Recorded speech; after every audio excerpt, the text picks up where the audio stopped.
promised right at the start of this series that I would just give honest, down-to-earth advice. Passing down to you, if you like, almost 4 decades of my experience in the hobby of saltwater aquariums. Not to mention my experience in the industry. Back in 2005, live rock had been in general use in reef aquariums for maybe a decade. But in 2005, an eminent coral farmer, one of the original coral farmers, a guy called Steve Tyree, wrote a book. The Environmental Gradient, which is the title of the book, I have to say is very dry reading.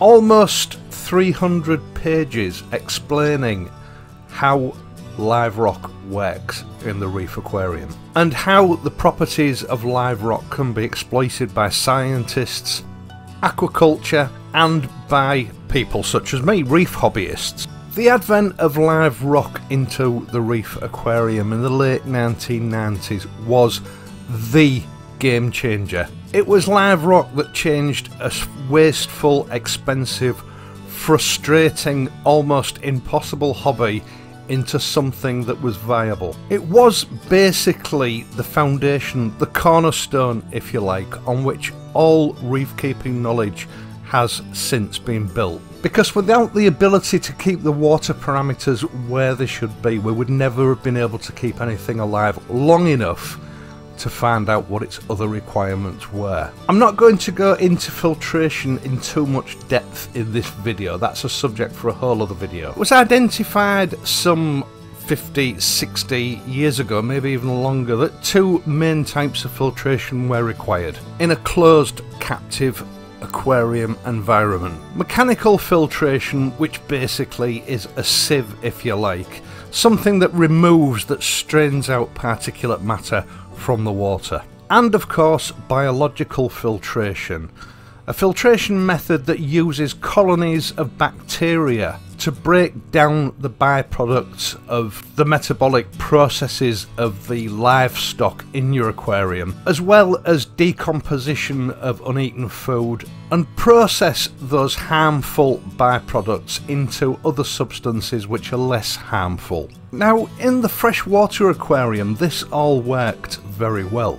The habitats of freshwater species normally kept in the home aquarium are, relatively speaking, quite low volumes of water compared to the ocean. They're subject to all different kinds of environmental pollutants, and in the wild those water parameters are not particularly stable. And so over millions of years the fish have gained the ability to be able to cope with differences, with rapid changes in water quality. The sea, however, is a completely different environment.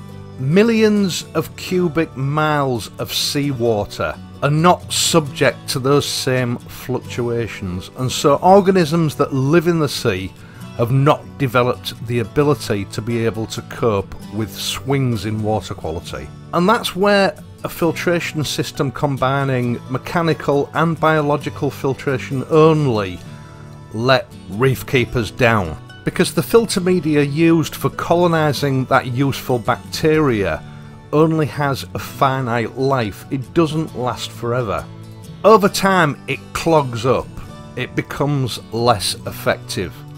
So it constantly needs to be replaced, which means that once your aquarium gets to about a year or 18 months old, you have to start a program of gradual replacement of your media. You can't replace it all at once because then you remove your biological filtration altogether. So it has to be done in increments, an ongoing program from then on that must continue to keep everything stable.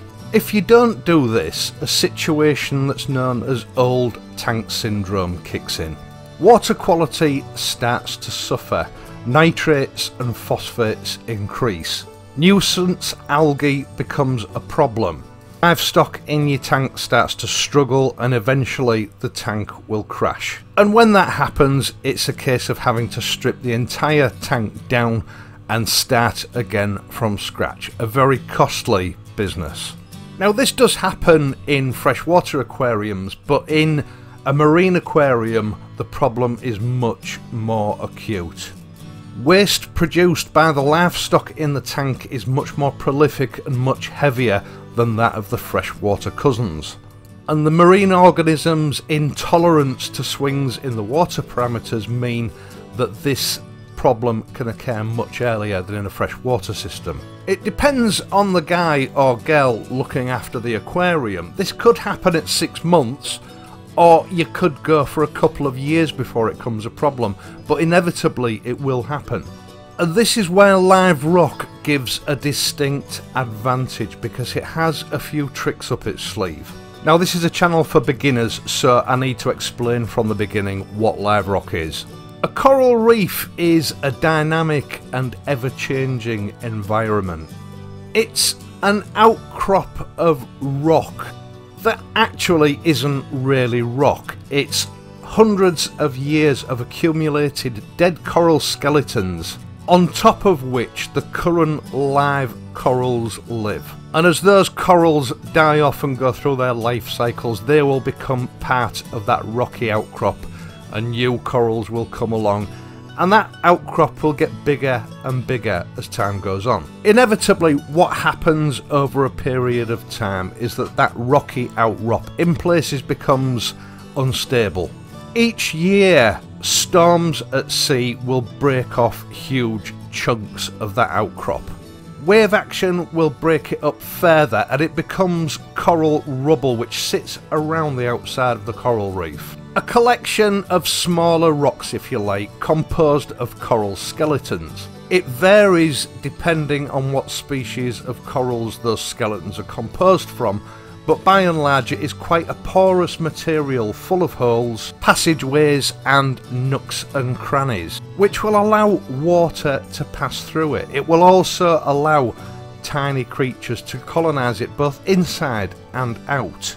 Some of those creatures will be rock-boring creatures which will actually bore into this rock and make it even more porous. And after just a few short years, each chunk of that rock will become a microcosm. Not just containing useful bacteria, but containing useful micro-animals. Animals that consume marine detritus, animals that actively seek it out, constantly cleaning out those passages within that rock and keeping it clear so water can continue to move through it, continuing to feed the bacteria. Creatures like brittle worms and tiny brittle stars. Also on the surface of the rock and again inside the rock will be hundreds of tiny filter feeding sponges and tunicates or sea squirts. Tiny filter feeding feathered duster worms, almost microscopic shrimp-like amphipods and copepods, keeping the interior structure of that rock clear and open and cutting down on the amount of contaminants that are getting into it. Basically, they're a pre-filter cleaning crew that will maintain a habitable environment for useful bacteria for years. Steve Tyree gave this dynamic microcosm a name. He called it the cryptic sponge and sea square filtration model. That is what gives live rock the name live rock. Now, in an ideal situation for use in the reef aquarium, this coral rubble is responsibly collected. It's kept in circulated salt water until it's ready to be dispatched to the country of receipt. It's then stored in moisture protected containers to keep it damp, and it's air freighted over to the country that it's destined for. Now, during the 24 or 48 hours that it's been in transit, some of the life on this rock will have died off, the surface life, but not to an extent that it can't be cured and repopulated. There is only a slight die-off. It should then go through a process of hand scrubbing, being kept in circulated salt water, that water regularly changed until the die-off has been recycled and the rock is back into prime filtering condition. This is called the curing process, and how good that rock will be depends on how well it's cured, on the skill of the people that are actually processing that rock when it arrives in your country. So as you can see, good quality live rock placed in an aquarium with a good circulation of water around it will act as a superior form of filtration. Waste from your fish, metabolites from their respiratory behaviour, and food are all processed seamlessly and instantly by prime live rock.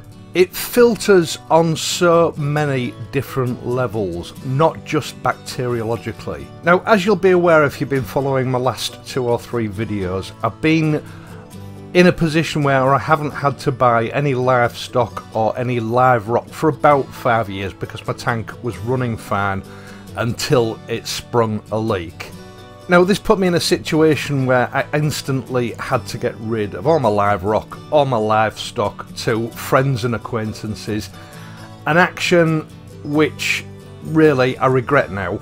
Because in the last 5 years, ways of thinking regarding filtration on marine aquariums have changed substantially, and I don't think that they've changed for the better.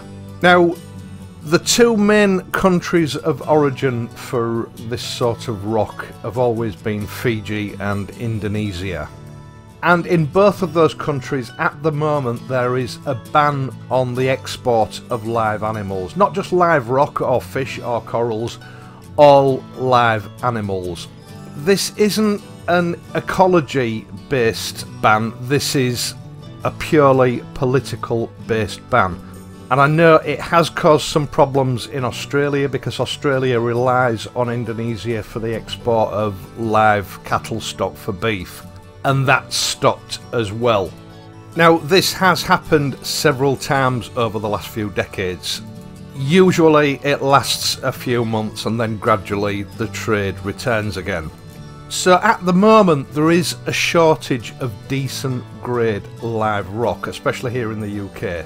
In fact, the stuff that I've managed to get my hands on was pretty poor quality, to be honest. Now, for many decades, for as long as I can remember, there have been several aquarium supply companies that have marketed different types of dry rock. Sometimes this is a kind of ceramic fake rock, which they say works like live rock, it doesn't.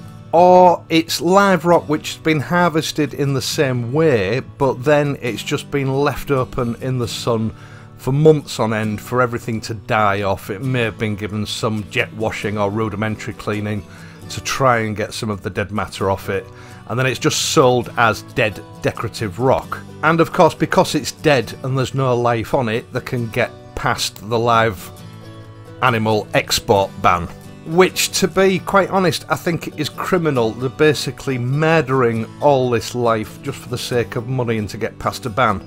I certainly won't buy that stuff out of principle.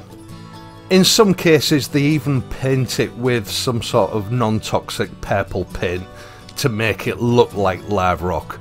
Now granted, these particular types of rock or false rock won't cycle your tank quickly. You'll have to go through a fairly lengthy cycling process, something you don't generally need to do with live rock.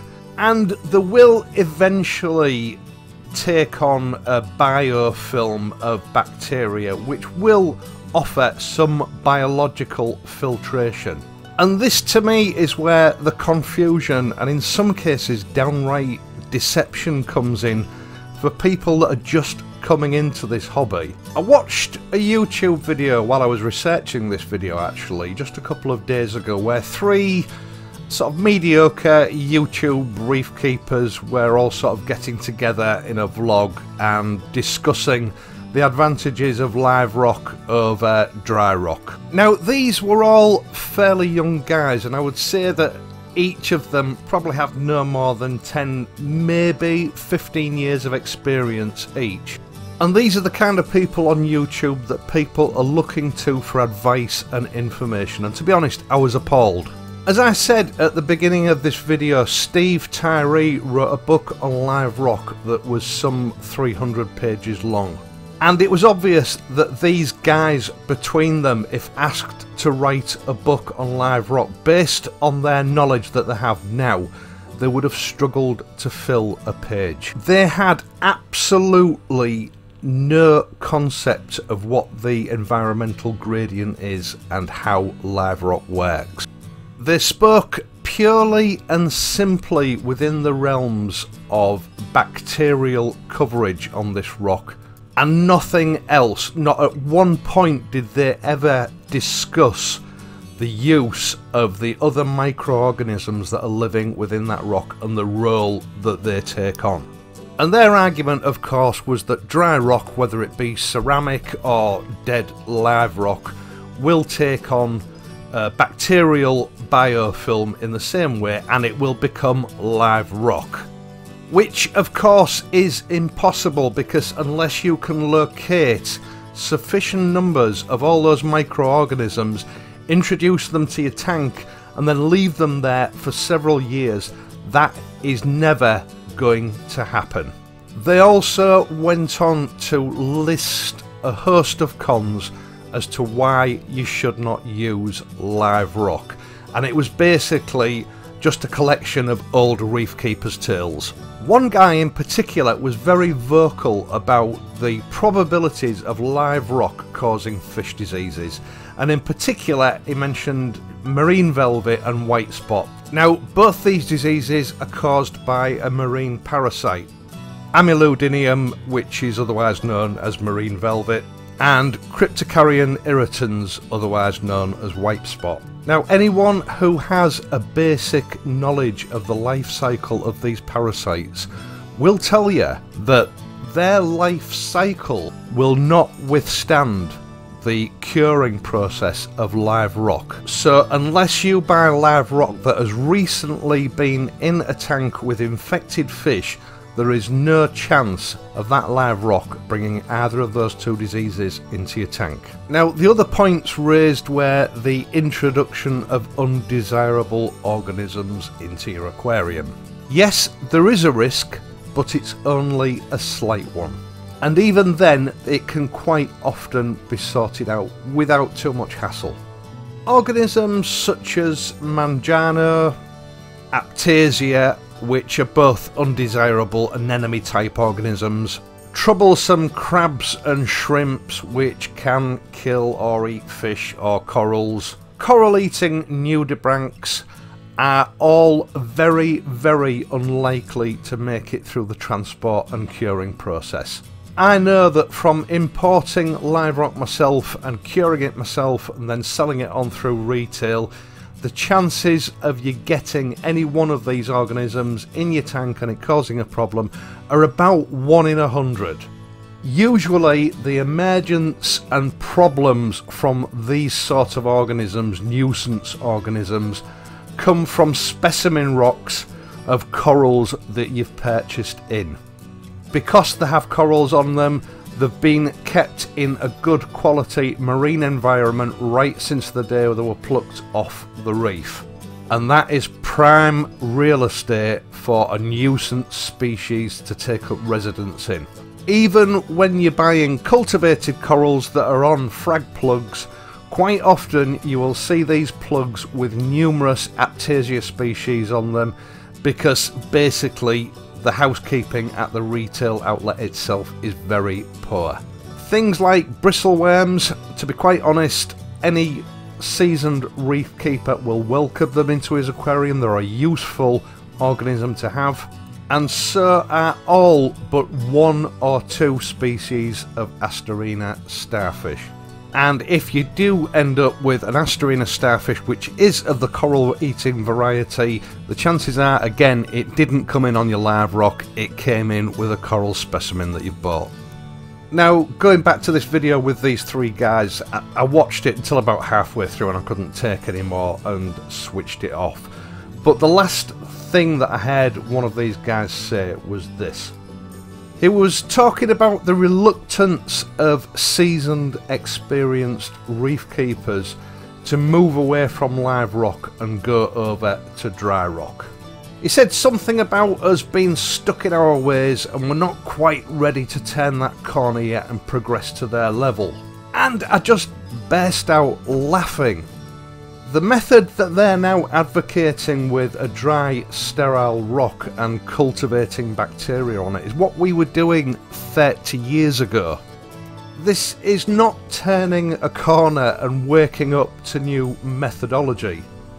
It's taking a step back 30 years into the past and re-adopting a method in the past that was flawed. I would urge you to not just watch my videos but watch a lot of other videos by similar reef keepers around YouTube.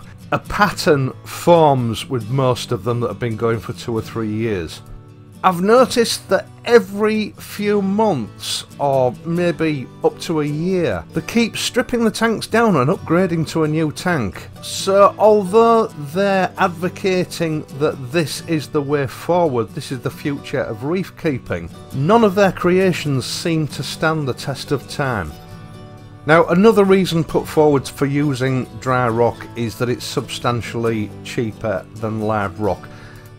I don't know about the rest of the world, but certainly in the few retail outlets that I've been in, it's either the same price or in some cases it's £2 or £4 per kilogram more expensive. And then on top of that, you're encouraged to buy a £20 bottle of bacterial culture to seed your aquarium. You're probably going to have to buy a protein skimmer because biological filtration alone will probably not be enough.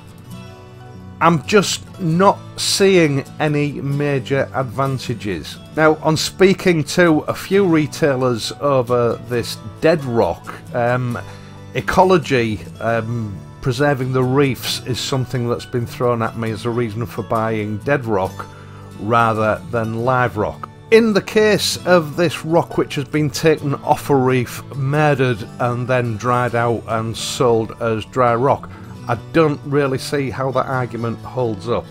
It's puzzling me how they can put that forward as a legitimate reason for using that over live rock, especially when they're also selling large coral species which have been collected from reefs. I am, having looked into this in depth, of the opinion that there is a huge financial incentive to these shops, retailers, manufacturers to put these dry examples of aquarium rock on the shelves over the storage and transport problems that are associated with live rock. I believe it's more about increasing their profits, not about enhancing the reef keeping abilities or experience. And as for these younger reef keepers, you know, the reef keeping hobby over the years, I've seen so many fashions come and go. Algae scrubbers have come and gone and then come back again several times over the last 40 years. Using mangroves for nitrate and phosphate removal, again, I've seen that come and go several times over the decades. They are just fashions, the things that come and go, and these guys really came into the hobby once all the hard work had already been done. And it certainly looks to me like the reasons that we do certain things are lost on these guys. At the end of the day, this channel is about nano reefs, and then maybe later on pico reefs like the one that you're looking at now, which belongs to my partner. It's been running 5 weeks now, I think. Even at the moment with the ban on, I think finding enough live rock to make one of these little tanks work isn't going to be too difficult. It's not going to cost you an awful lot of money. And the pieces of rock required are so tiny that it would be very difficult for anything nasty to hide inside it. Do your own research into what you think is the best way of filtering your aquarium. I am going to go on to other methods that we employ with live rock as a belt and braces job. That will come later in the series, but rather than just watch YouTube videos, although I do advocate that you should do that, I also advocate that you should pick some books up that have been written by qualified authors and glean some good, solid, certificated knowledge from those books. Anybody can post on an online forum or make a video and post it on YouTube and profess to be an expert reef keeper, and I've seen people fall foul of following advice from those sort of people time and time again. Don't be one of the victims. Right, that's it for this week. Thank you so much for letting me waffle on for, what is it, 25 minutes. Live rock is a huge and complicated subject, and it's also become very obvious to me that most people out there that advocate themselves as reef keepers don't fully understand what it is or what it does. I just wanted to set the record straight. Right, sand, live sand, dry sand, I'll cover that in next week's video. We're also going to look into how to mix your salt up. How to make a quality batch of salt water ready for your aquarium.